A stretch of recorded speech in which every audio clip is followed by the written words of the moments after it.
¿Arrancamos? Sí, ¿Qué tal? Buenas tardes. En mi nombre, Sergio Hofferle, y en el nombre de la asociación le damos acá la bienvenida al licenciado Silvio Pampilio, el licenciado en Química, posgrado en Seguridad y Toxicología Industrial, con diplomaturas en Bayer, en BAF, en Alemania. Ha trabajado en la puesta en marcha y en la dirección de varias empresas textiles acá en Argentina, como Textil Unión, Australtex.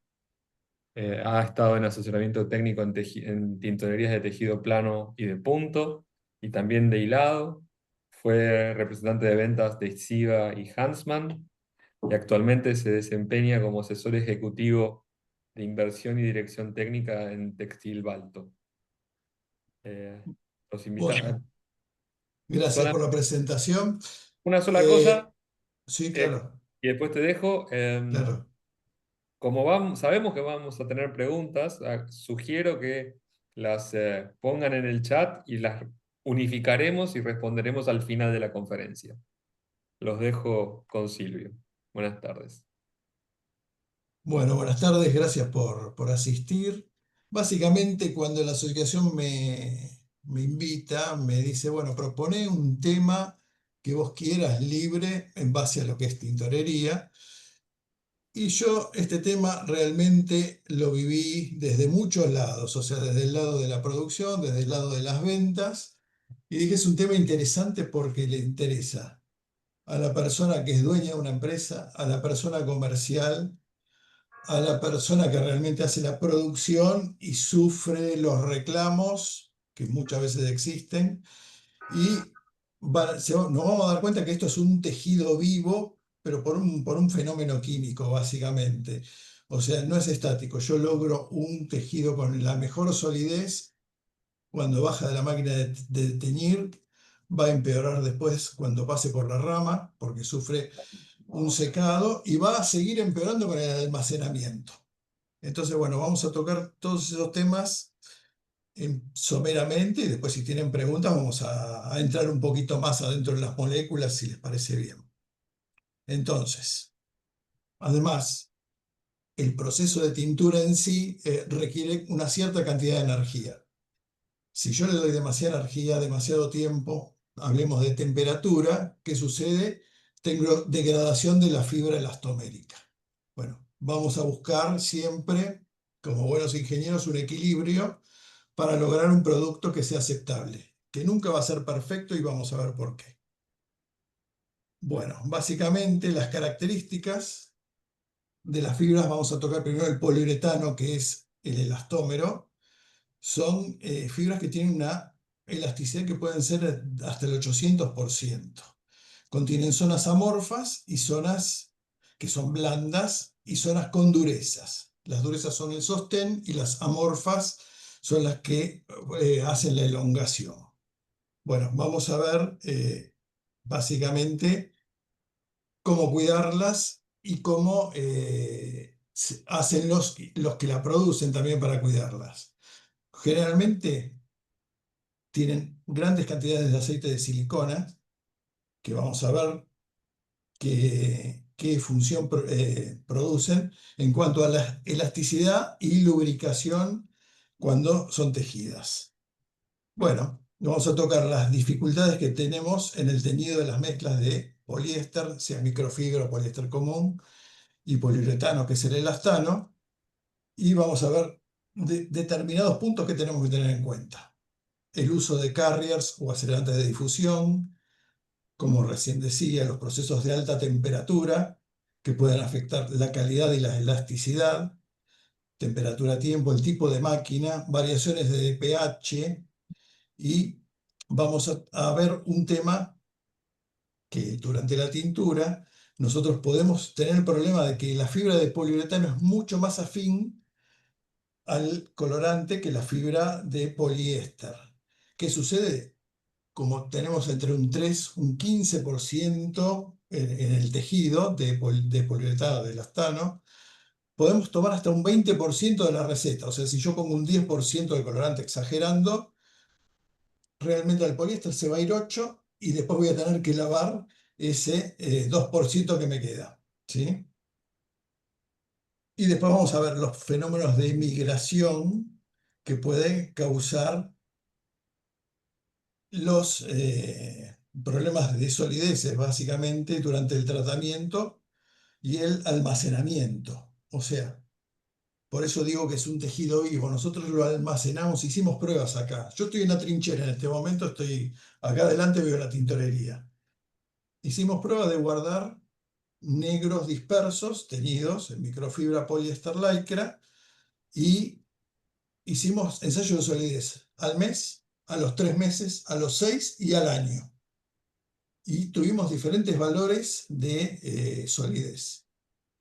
En la primera, el agua era un rosa suave. El negro está compuesto básicamente por tres colorantes, rojo, amarillo y azul, ¿verdad? Después al tercer mes empezó a haber más violáceo y al último mes ya el agua era prácticamente negra. Bueno, vamos a estudiar y vamos a discutir todo ese tipo de fenómenos que ocurren, que son físico-químicos, y cómo llegar a solucionarlos. Pero lo vamos a solucionar, no vamos a llegar nunca a la perfección, pero podemos acercarnos. ¿Sí? Bueno, vamos a seguir un poquito más adelante. Lo que les decía, el colorante, que son los puntitos rojos que ven, está adentro de la fibra del poliéster. Supuestamente ya los lavamos del elastano, pero los aceites de silicona que van a seguir estando dentro, a pesar de los lavados reductores y demás, si es que no trabajamos con solvente, ¿no? Porque si trabajamos con una lavadora de percloroetileno, obviamente los vamos a sacar, pero las manos de los productos van a ser diferentes. Después vamos a tener que o hacer un post-tratamiento para lograr suavidad y rebote, o bueno, buscar, como dije antes, equilibrios. Entonces, todos los colorantes dispersos que conocemos, sean de baja energía, media energía, alta energía, para el que no sepa, un colorante de alta energía necesitamos, termodinámicamente fácil de entender, mucha energía para meterlo adentro de la fibra. El de baja, poca energía. En consecuencia, ¿qué nos va a devolver? El de más alta energía va a tener mejor solidez posterior. ¿Por qué? Porque le va a costar más salir, volver a salir de la fibra. En cambio, el de baja energía va a salir mucho más fácilmente. Eso también hasta nos puede definir qué temperatura podemos usar durante el teñido. Sí, 130 grados, 120, 110. Bueno, acá está. ¿Qué problemas tenemos? Básicamente, baja solidez al frote y al lavado, incluso, como dije antes, después del lavado reductor.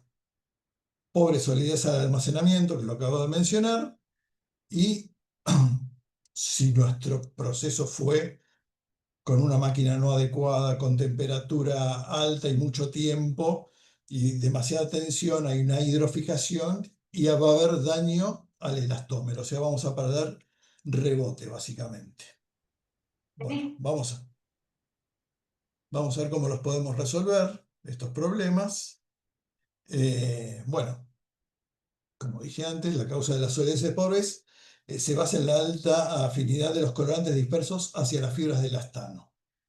¿Por qué? Porque molecularmente son similares, son compuestos orgánicos que por fuerzas de Van der Waals, ley de Fick, isotermas de Langmuir, se pegan, por así decirlo, o sea, entran a la fibra y hay un fuerte manchado del elastano. Entonces, los convencionales y los de alta solidez también, como dije. Aquí vemos en el cuadro varios colores y lo que hicimos fue sacar el elastano y ver cómo estaban coloreados. Perdón que haya nombres comerciales, pero es más fácil de visualizar y si hay gente que está en el gremio los conoce, estos colorantes son como Coca-Cola o Pepsi, ¿no? A lo último vamos a ver que hay un azul 291 que también ensucia igual, pero vamos a ver cómo no se puede remover. Bueno, el colorante disperso, básicamente. cualquiera, a 40, 50 o 70 grados, el ensuciamiento ya del elastano es muy alto. A esta temperatura de 40 o 50 o 70 grados, el colorante realmente no sube al poliéster. Todavía no tiene la energía de activación para hacerlo. Cuando anionizaremos los colorantes que les voy a mostrar, esto significa degradarlos con un lavado alcalino reductor, ya no vamos a tener más afinidad a lo que es el elastano y a lo que es el poliéster. Básicamente, el colorante degradado sigue teniendo afinidad por el elastano. ¿Por qué? Porque sigue siendo hidrofóbico. Al ser hidrofóbico, yo le hago un lavado reductor y parte del colorante va a quedar adentro de la fibra del elastano. Estadísticamente alguno puede salir roto, pero va a seguir conservando coloración. No necesariamente el mismo color que tiene nuestro colorante, pero sí una degradación puede causar un color pardo, un naranja o lo que sea. Yo lo quise identificar de esa forma con los colores, ¿no? Estos diablitos son el agente reductor que se hace en medio alcalino, que básicamente es un producto que se llama ditionito de sodio o hidrosulfito conocido. Vamos a seguir un poquito. Entonces, vamos a ver que hace años atrás se inventaron estos colorantes, años atrás puedo decir 30 años, de primera generación. Que lo que sucedía era, yo no se los puedo marcar, pero donde hay dos nitrógenos, esto es un grupo azo, forma un cromóforo. En este caso, bueno, es un cromóforo más o menos elaborado donde tiene dos puentes. Puede suceder que con el primer lavado reductor, ¿sí?, las partes rotas siguen no siendo solubles en agua. Entonces, lo que sucede es que van a seguir teniendo afinidad por el elastano.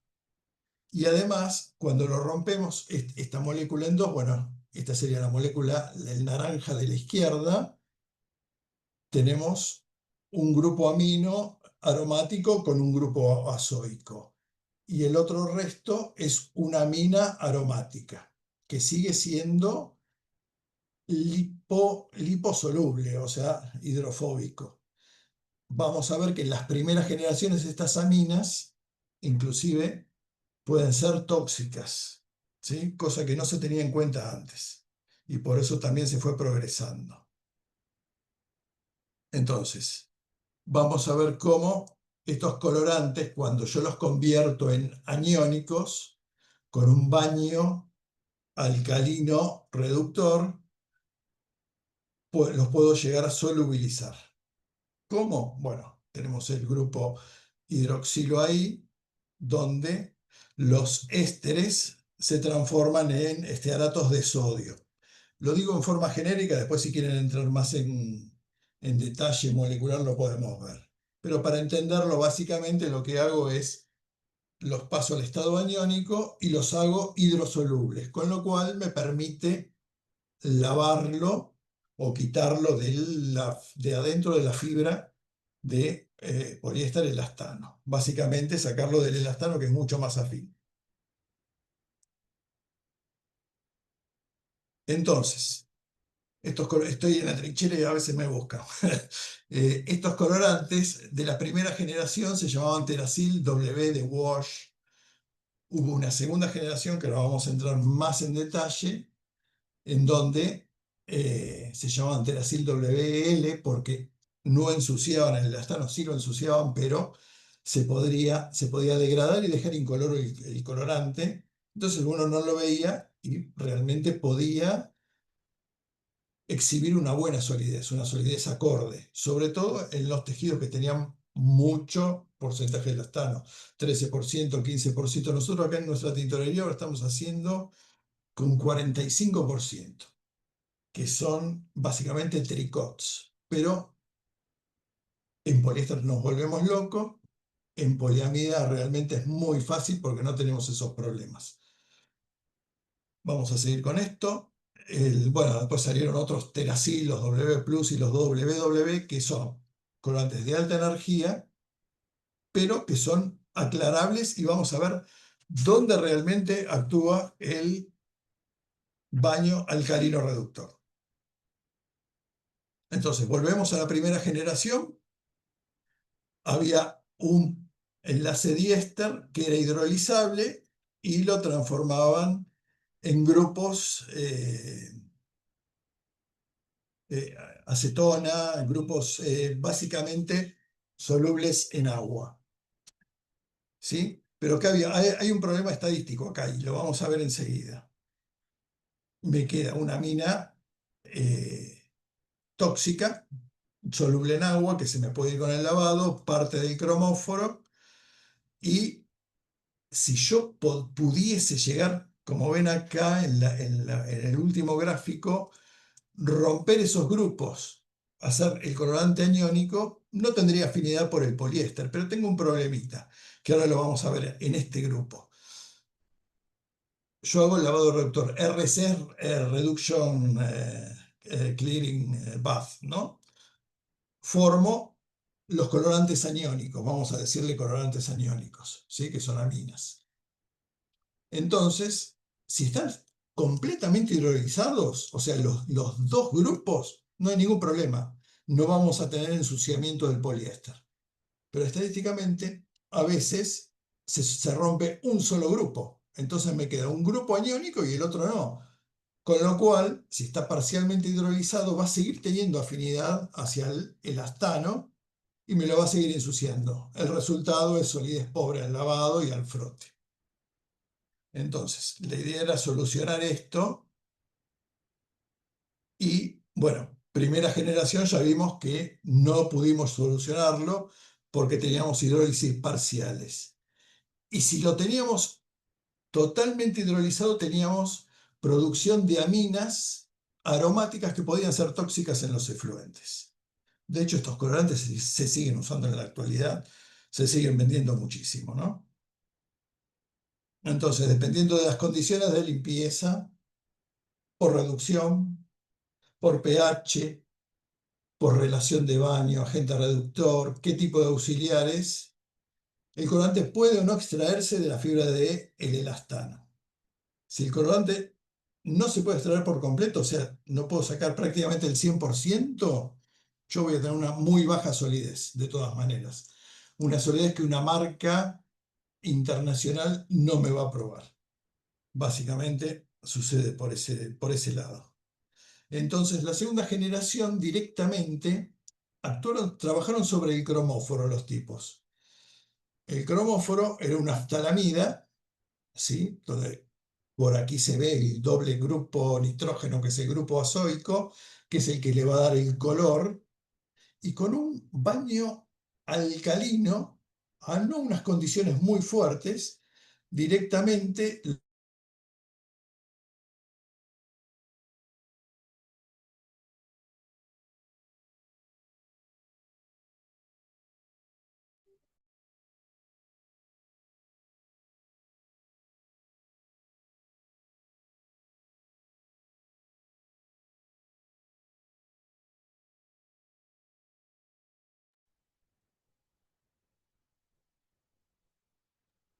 Silvio, se Algo pasó, Juan Manuel, se quedó se callado. quedó congelado, Silvio. Eh, Parece que tiene algún problema. y debe ser un problema de conectividad, ¿no? O algo así.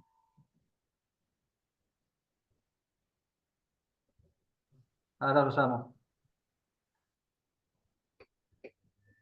Estamos verificando qué pasó con Silvio. Sí, pero se quedó congelado él solito.